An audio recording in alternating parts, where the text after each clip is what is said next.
nada a ver com isso. Nós vamos estudar uma outra aula, quando nós estudamos Apocalipse 12 e 13 em conjunto, vou voltar a esse tema. Haverá uma forma no futuro de se controlar o comprar e vender.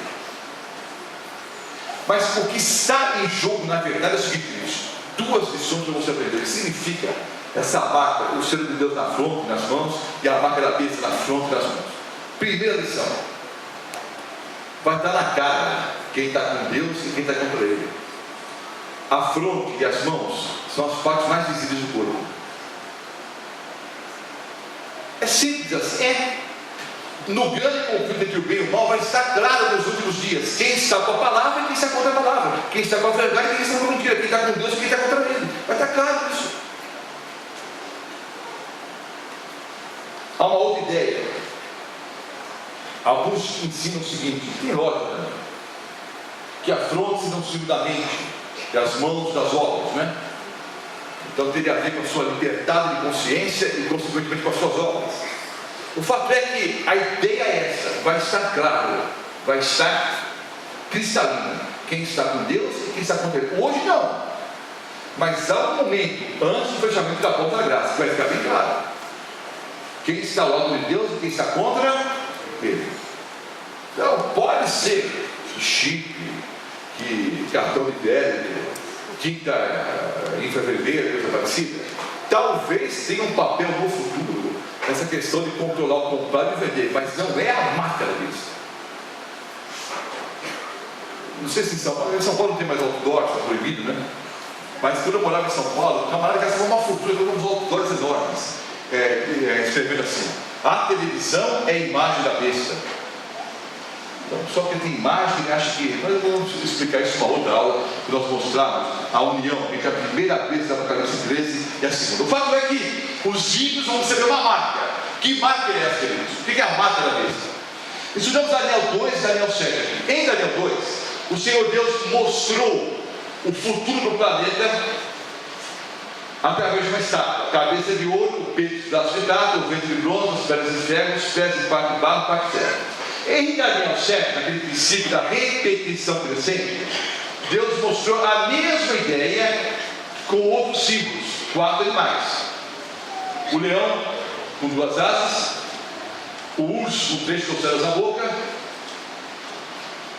o animal semelhante ao leopardo, que tinha 4 cabeças e 4 asas, e um animal terrível e espantoso com memória forte.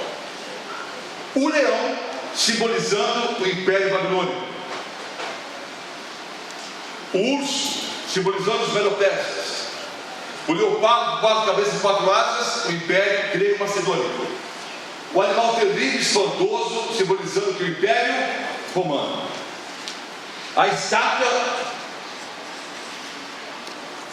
por dedução, devia ter 10 dedos, que é o normal, né?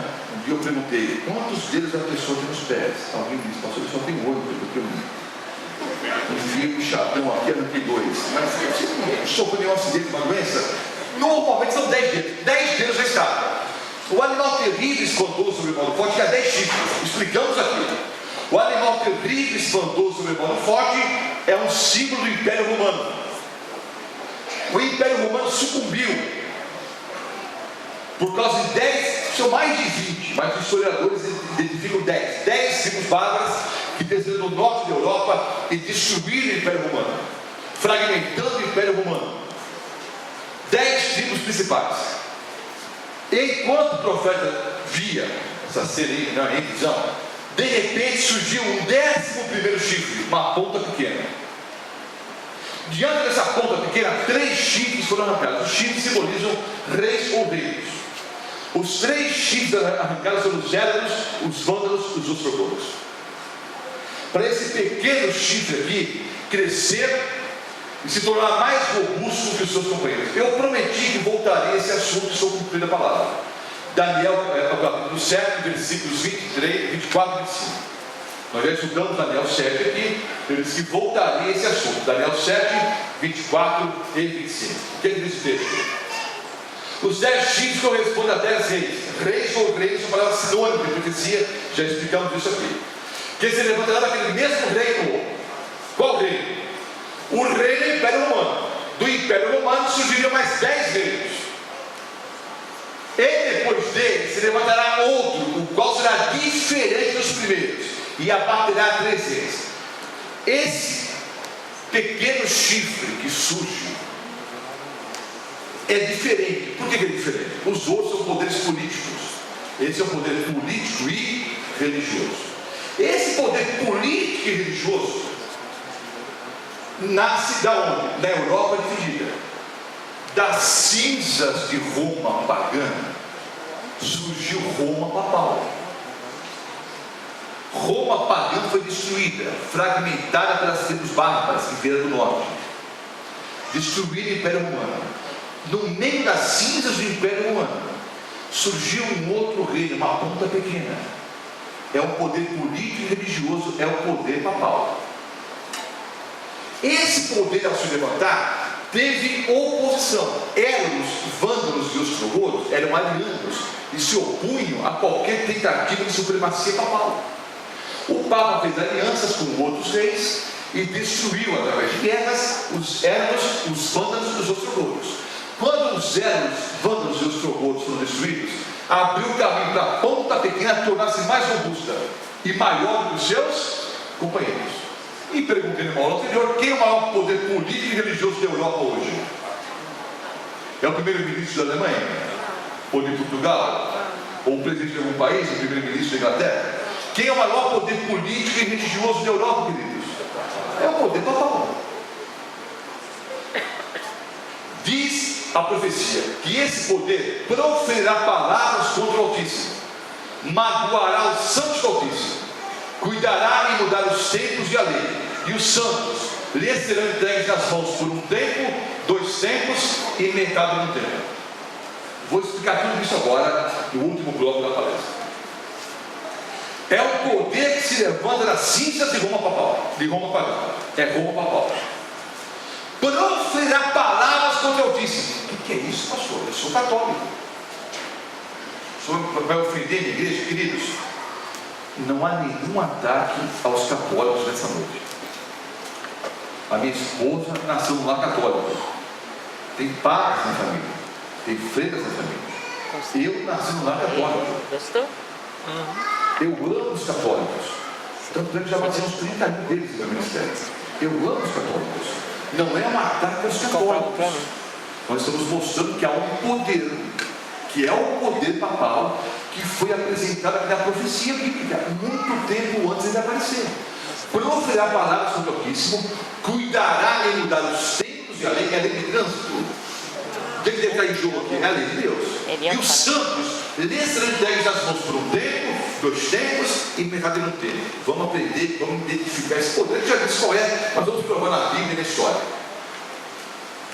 Segunda carta do apóstolo Paulo aos Tessalonicenses, o capítulo 2, versículos 1 a 4. Vá a Bíblia. Segunda Tessalonicenses.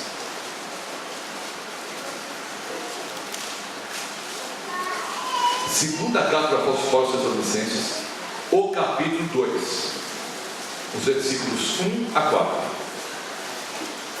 É a página 170 do Novo Testamento, para quem tem a Bíblia igual a nós estamos emprestando. Mas pode ler qualquer Bíblia, tá?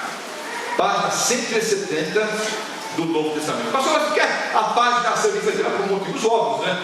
Tem letra menorzinha, tem letra maior, depende do tipo, do papel. Mas pode ler qualquer Bíblia. Para quem tem a Bíblia igual a essa que nós estamos usando, é a página 170. Mas pode ler qualquer Bíblia. Inclusive essa é a tradução de João Ferreira de Almeida, do católico. Tá? Que não era padre, como alguns ensinam por aí, mas era um católico. Segunda carta, capítulo 2, versículos 1 e diante. Irmãos, no que diz respeito à vinda de nosso Senhor Jesus Cristo e a nossa união com Ele, nós os exortamos. Vos exortamos a que não vos demovais da vossa mente com facilidade, nem vos perturbeis, quer por espírito, quer por palavra, quer por epístola, como se procedesse de nós, supondo que tenha chegado o dia do Senhor. Vou explicar. Algumas pessoas parecem estar ensinando que Cristo já tinha voltado e usavam a apóstolo Paulo como testemunha. Irmãos, cuidado. O dia do Senhor não chegou ainda, a volta de Cristo não chegou ainda. Não sejam perturbados por epístola, por espírito, por alguma palavra, como se viesse da minha parte. Aí ele explica, por quê? Versículo 3: ninguém de nenhum modo nos engane, porque isso o quê? A volta do Senhor Jesus Cristo não acontecerá sem que primeiro venha a apostasia. Então o apóstolo Paulo está prevendo uma apostasia aonde? No seio da igreja cristã. O apóstolo Paulo fala, obviamente, sobre a apostasia, não está se referindo ao mundo helenístico, às seitas pagãs, não está falando sobre o mundo, está se referindo a uma apostasia dentro da igreja. Dentro do cristianismo haveria uma grande apostasia, está previsto aqui pelo apóstolo Paulo. Sem que primeiro venha a apostasia e seja revelado o homem da iniquidade. Iníquo é aquele que vive fora da lei. Iniquidade é viver fora da lei, nesse caso fora da lei de Deus. O homem da iniquidade, filho da perdição, o qual se opõe e se levanta contra tudo o que se chama Deus ou é objeto de culto.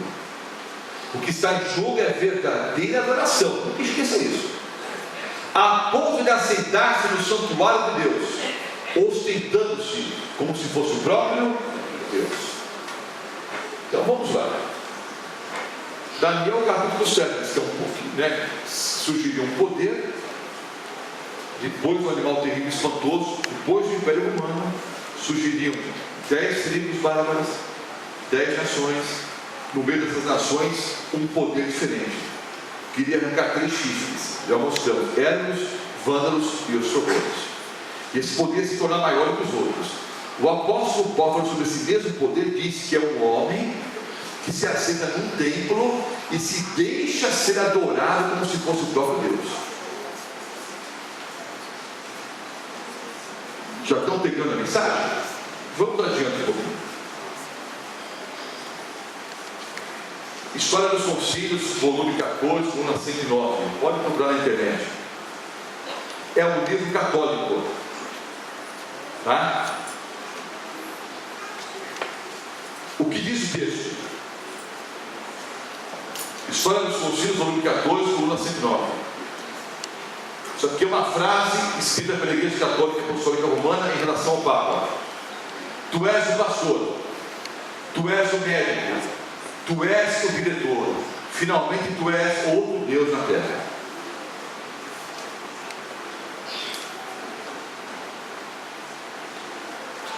Na atualidade dos concílios do Padre Bellarmino, livro 2, capítulo 17.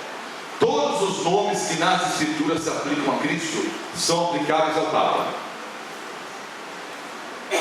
Essa é a posição católica apostólica romana em relação ao Papa. Todos os nomes que na Bíblia são aplicáveis a Cristo são aplicáveis ao Papa. Vamos pensar em alguns, então. Príncipe da paz, Pai da eternidade,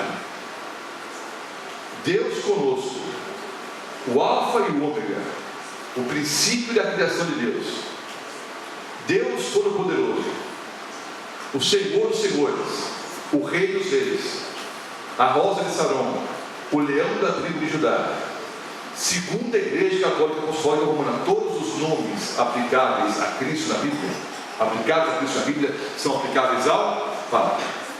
Proferirá palavras contra o Altíssimo e cuidará em mudar os tempos e as... Queridos, o próprio título papal, Sumo Pontífice, o que é sumo? É maioral. O que é pontífice? É criador de pontes. Para mim, na realidade católica, o Papa é a ponte entre o pecador e Deus. O Senhor Jesus disse: eu sou o caminho, a verdade e a vida. Ninguém vem ao Pai senão por mim. Por que quando o padre ministra a missa, ele fica de costas para o auditório, de frente para o altar? Você sabe o significado disso, não sabe? Ele é o intercessor. Ele é a ponte entre as pessoas e Deus. Eis o significado da missa, quando o padre vira as costas para as pessoas e fica de frente do altar. Ele é o intercessor, ele é a ponte.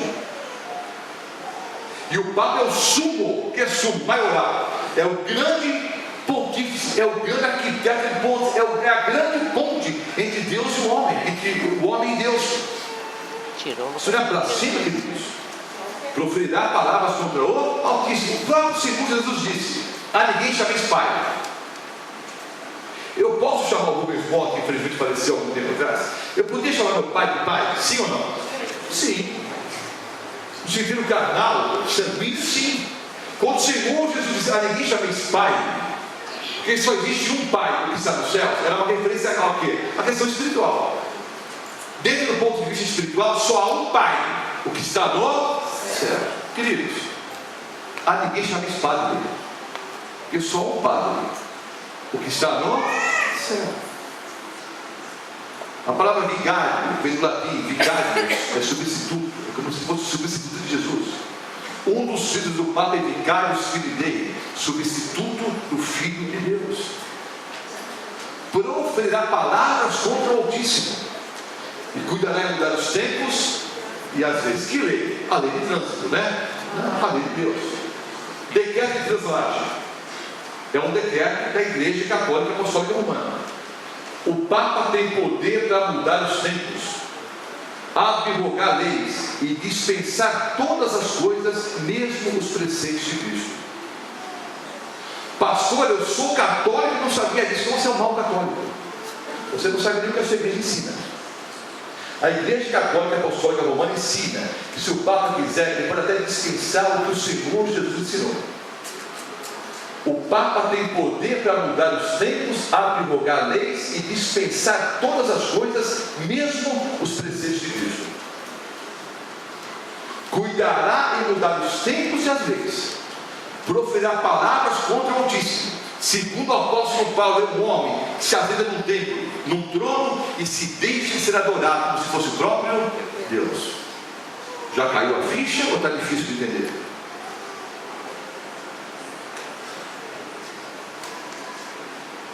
Isso aqui é uma igreja, lá na região de Atibaia, uma igreja católica apostólica romana, tem ali que é um outdoor aqui na frente, não está muito visível.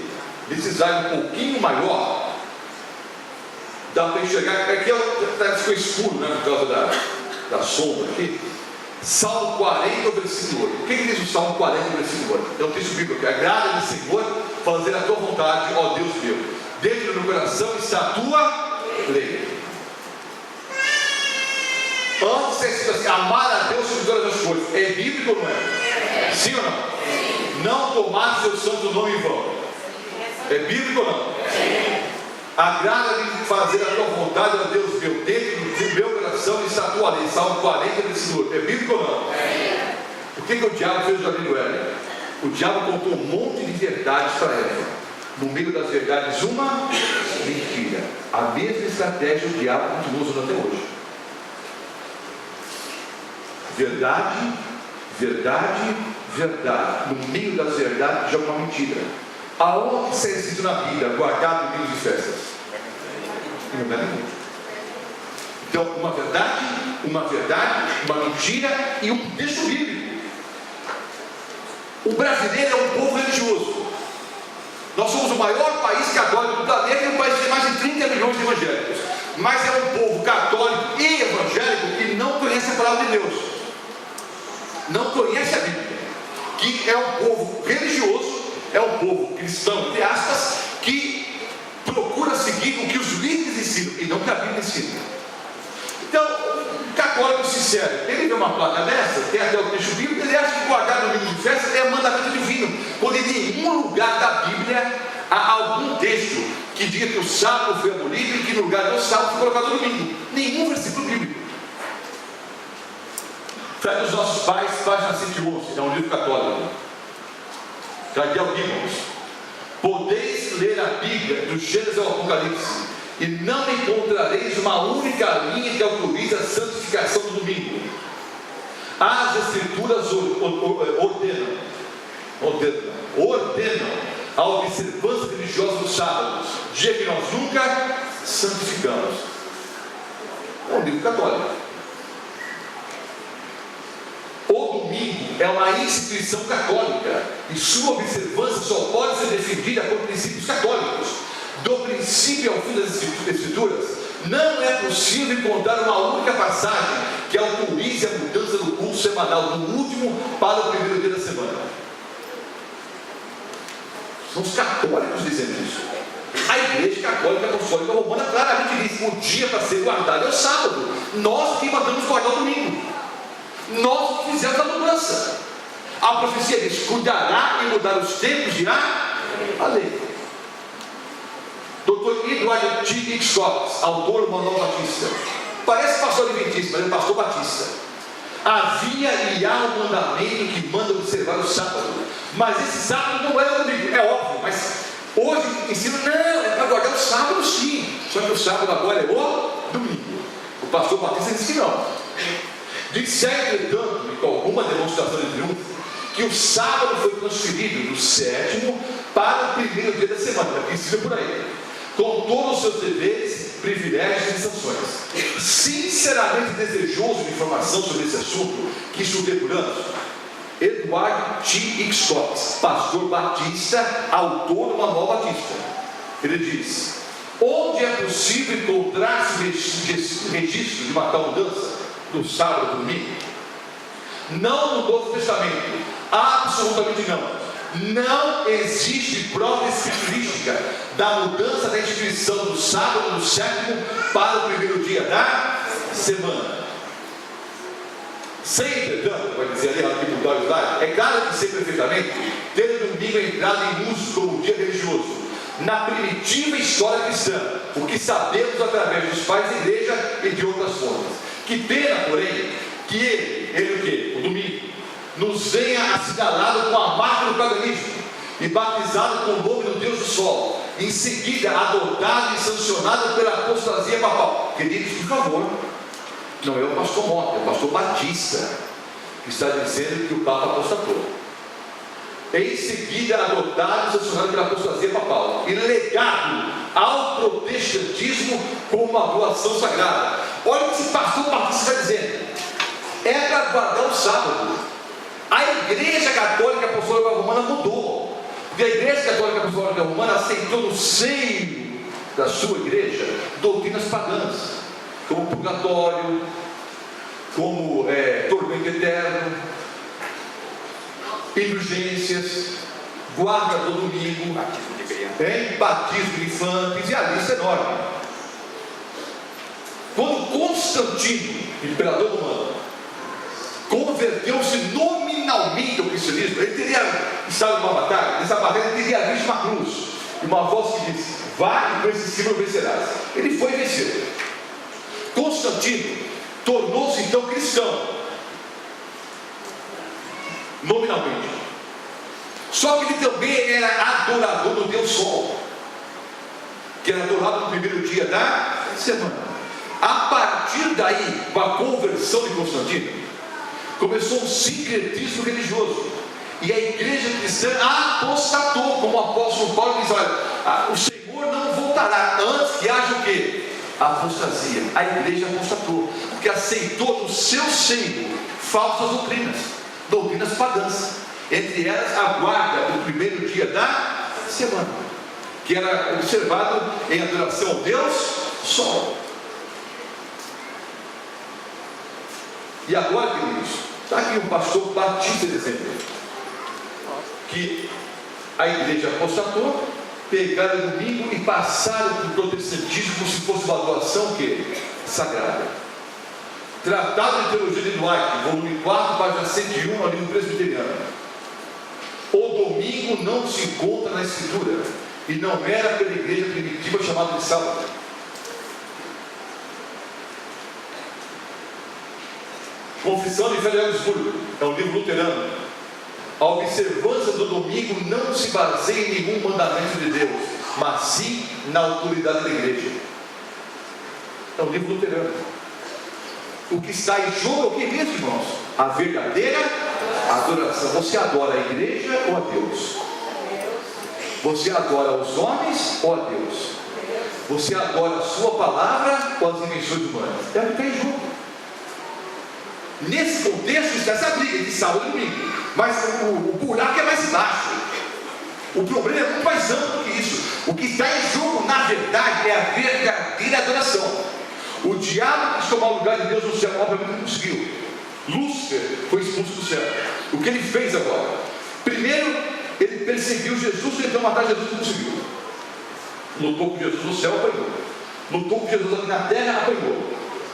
Aí ele começou a perseguir aquele cristão, apanhou de novo, porque cada cristão que morria era semente para centenas de outros que nasciam. O diabo mudou a estratégia, ele se uniu à igreja. Foi a estratégia do diabo, ele se uniu à igreja e colocou no centro do cristianismo várias doutrinas que não tem nada a ver com a palavra de Deus. Ele se chama de primeira aula. Para surpresa de muitos, se você estudar a Bíblia, não vai atrás de pastor Walter, não. Pega a Bíblia, leia a Bíblia. Você vai descobrir que uma grande parte das doutrinas ensinadas por aí não tem nada a ver com a Bíblia. Entre elas, a guarda do domingo não tem nada a ver com a Bíblia. A Bíblia manda do Gênesis ao Apocalipse guardar o 7º dia da semana, o sábado. Reverendo Amos Biner, Compêndio Teológico, páginas 180 e 181. É certo não haver mandamento positivo para o batismo infantil, tampouco o há para santificar o primeiro dia da semana. Nenhum mandamento para batizar crianças e muito menos o quê? Para santificar o primeiro dia da semana, que é o quê? O domingo. Agora um texto bíblico. Vocês achavam que eu mostrei a frase da irmã White aqui, né? Não, eu mostrei a frase de padre, de pastor batista, metodista, presbiteriano, luterano, que diz que a Bíblia manda guardar o sábado. A igreja é que manda guardar o domingo. Agora vem essa frase do Senhor Jesus para coroar tudo isso que esses homens escreveram. Uma frase para cereja em cima do bolo e tudo que esses homens disseram. Olha só. Palavra do Senhor Jesus Cristo em Marcos 7, os versículos 7 e 9. Em vão, porém, o que, irmãos? Em vão, porém, honram, ensinando doutrinas que são mandamentos de homens. E dizia-lhes: bem invalidais o mandamento de Deus, para guardares a vossa tradição. Você fica com o mandamento de Deus ou com a tradição humana? Esse poder mudaria os tempos e a lei mudou. Pegou o segundo mandamento e subiu com ele. Qual é o segundo mandamento? Não farás para ti imagem de escultura. Pegou o segundo mandamento e subiu com ele. Aí os outros mandamentos subiram, né? O terceiro passou a ser o segundo, o quarto passou a ser o terceiro, e o quarto, que mandou guardar o sábado, passou a ser o terceiro. E adulteraram o texto. Em vez de lembra do dia de sábado santificar, colocaram o quê? Guardar o domingo de festas. A profecia diz que esse poder mudaria os tempos e mudaria o que? As leis. E esse poder iria perseguir os santos do Altíssimo por um tempo, 2 tempos e metade de um tempo. Como é que você interpreta a profecia bíblica? O melhor intérprete da Bíblia é a própria Bíblia. A profecia diz que esse poder iria perseguir os santos do Altíssimo por um tempo, 2 tempos e metade de um tempo. Tempos em profecia bíblica significa anos. Daniel 11:13. Acabam tempos, isso é anos. Em profecia bíblica, um tempo é igual a um ano. Em profecia bíblica também, dia é igual a ano. Por exemplo, quando estudávamos até 2.300 tardes e manhãs. Tarde e manhã é sinônimo de dia. 2.300 tardes e manhãs são 2.300 dias. Mas em profecia bíblica, um dia vale um ano. E aqui são os 2 textos que comprovam isso. Vamos lá. Um tempo, 2 tempos e metade do tempo. Dá quanto tempo? 3 anos e meio. Um tempo, 2 tempos e metade do tempo. Um tempo vale o quê? Um ano. Então são 3 anos e meio. 3 anos e meio dá quantos dias? Tá. Você respondeu certo. Mas por que você respondeu 1260? Hein? Não. Se eu perguntar para você quantos dias tem um ano? 365. Você multiplica por 3,5, não dá 1260. Mas é fácil, hein? Hein? Calendário judaico. Que calendário eu vou pegar para estudar profecia?